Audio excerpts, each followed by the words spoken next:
Obrigado, Jaque. Nessa semana nós ouvimos muito a respeito de El Niño, de Laninha, mas o que é isso? Como que isso influencia o nosso dia a dia, esses fenômenos da natureza?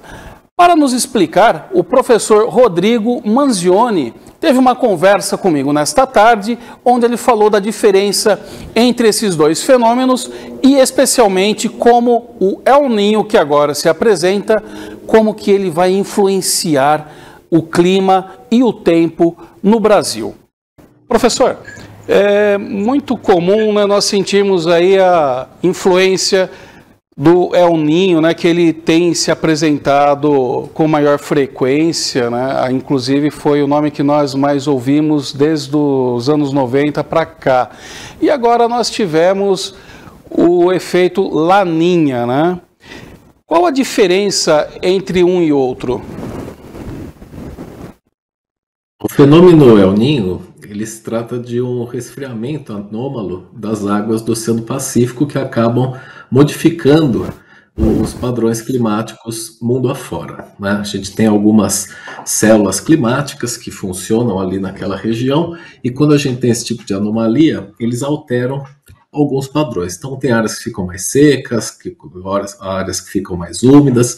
Então é bem distribuído esse efeito, tanto do El Niño, que é esse resfriamento, como do Laninha, que é um aquecimento anômalo. A gente veio de vários anos consecutivos, com as águas do Pacífico um pouquinho acima do normal, e agora tem se anunciado esse efeito do Laninha, do El Niño, né, que já estava sendo monitorado e chegou um pouco antes do que os centros de previsão climática estavam apontando, que seria agora para o segundo semestre, e ele já começou a demonstrar, né, esse efeito das temperaturas agora no mês de maio. Uhum. O que nós podemos sentir aqui no Brasil? Depende muito da região, né? Tem, como eu comentei, aqui no nosso estado de São Paulo, a gente tem, por exemplo, possibilidade de termos invernos não tão secos. A gente tem períodos de estiagem mais prolongados em determinadas regiões do Brasil. A região sul costuma sofrer bastante com esse efeito da estiagem. A região nordeste costuma ter chuvas um pouco acima do normal em determinadas épocas. Então é bem variado o efeito do El Niño, como do Laninha, Brasil afora e também mundo afora.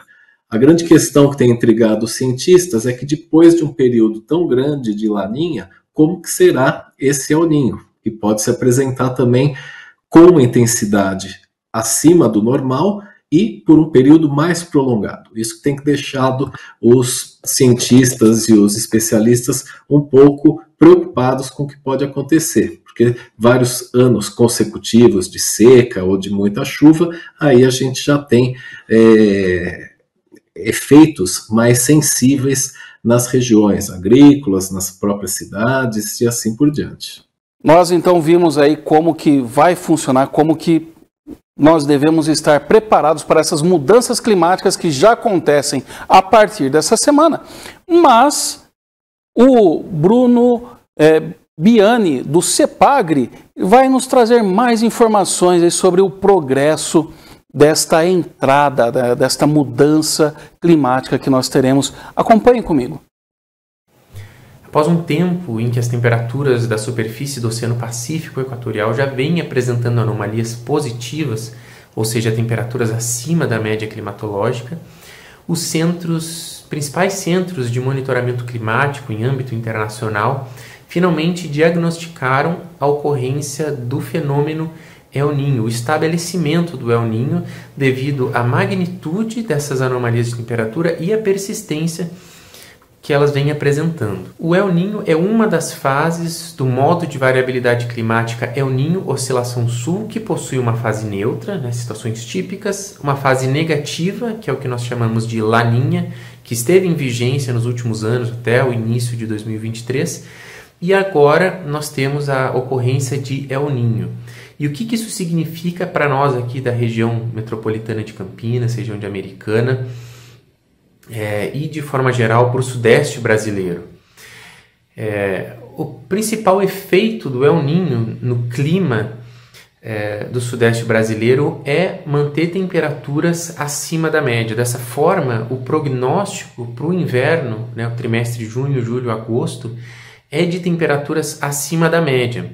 Vale lembrar que esse prognóstico ele é feito para longo prazo, ele não visa detectar, diagnosticar episódios específicos. Vale lembrar que essa época mais fria do ano, então temperaturas acima da média não necessariamente significam episódios de calorão. Nós esperamos sim alguns episódios pontuais de frio, mas que não devem ser tão intensos ou tão duradouros como os que ocorreram nos últimos invernos, né, que nós tivemos ondas de frio bastante intensas e que derrubaram as temperaturas na nossa região. Evidentemente, detalhes de como que cada onda de frio pode se comportar só é possível com a previsão do tempo, né, em um horizonte operacional mais curto, aí da ordem de poucos dias, mas de forma geral a expectativa é de que nós teremos um inverno com temperaturas acima da média e sem impactos expressivos no regime de precipitação.